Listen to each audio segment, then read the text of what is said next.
Professor Yunus, please start us off. I was curious, what is the cost of production per kilo?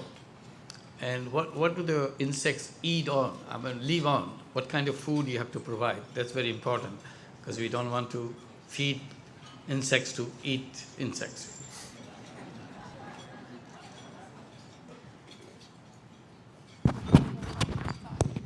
Thank you for your question.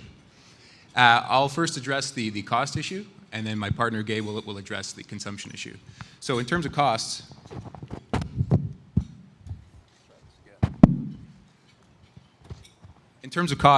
we project it'll be nominal to feed the insects that we'll be farming, and this will be the result of what they feed on, and it's largely recycled biodegradable food. And with that, I'm going to pass it on to Gabe. Thanks. So when we talk about food specifically, we can feed micro livestock on essentially the same grains that we feed conventional livestock if we want to. However, there are other opportunities for us. So if we look at palm weevils in Ghana, for example, palm weevils eat almost exclusively palm lumber, and palm lumber is currently a waste byproduct of oil palm production. And so this waste lumber is currently either left to rot or burnt, contributing to greenhouse gas emissions. And so usually, for virtually all the insects we're looking at breeding, we can use waste food that isn't impacting human consumption at all. Thank you, Gabe. Thank you. Let's go to the next question, please. It's a great sounding story, but I'm a paranoid banker. What could go wrong? What are the biggest risks you see?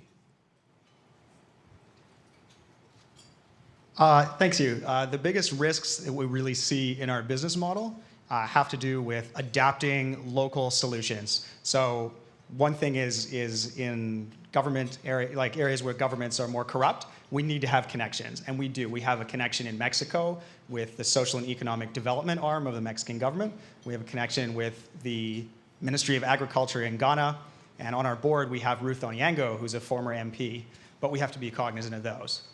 And also, we have to make sure that it's local solutions. So in Mexico, it's a solution for Mexicans by Mexicans that uses the insects that are locally appropriate.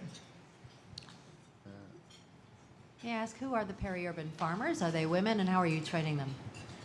I'd like to field that question. Thank you very much. So the vast majority of our farmers are in fact women, and the way they're going to receive training in the case of Mexico is through the University of Oaxaca. So we actually signed a partnership where members from the university will come to the peri-urban slums, or the peri-urban farms rather, and provide training for the farmers. So we actually have recruited 547 to date, more than 400 of whom are actually women.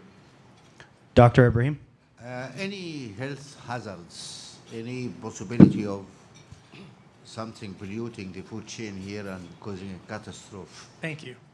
No, there are no risks of health hazards. Now, I know we're all familiar with types of insects that transmit disease between humans, but those are almost exclusively biting insects.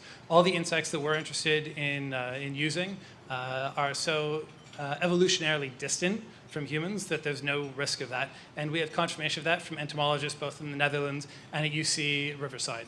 And just to add to that, we're actually reducing health hazards. In Mexico, the grasshoppers are primarily cooked in lead-lined pots, and by processing them ourselves, we will drastically reduce the incidence of lead poisoning in the Mexican populations.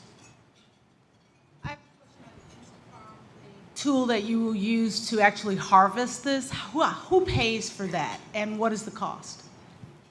Thank you for your question. So the cost evolves over time, and who pays for it also evolves. So in our first year, we sell the InstaFarm at a 50% loss to us, to our peri-urban farmers. And going forward from there, we sell it at a break even. So the cost on a per unit basis is about $20 US, and we're working to get that cost lower. And of course, we're not making money on the InstaFarm units themselves. If the market demand's there, why hasn't this been done before? Yeah, that's an excellent question. And I think there are two main reasons why it hasn't been done before.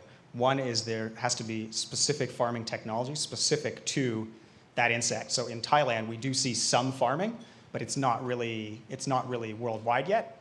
And so this is partly just us being there first. I think that this is going to be an opportunity that people see, and that farming insects will really pick up over time. And the second reason is because the research has to be there for each specific insect. So for termites, they're eaten across sub-Saharan Africa, but it's impossible to farm termites as far as we know. Thank so you. there's been recent Time. research to Thank- confirm that. Thank you very much, guys. Appreciate it. Thank you.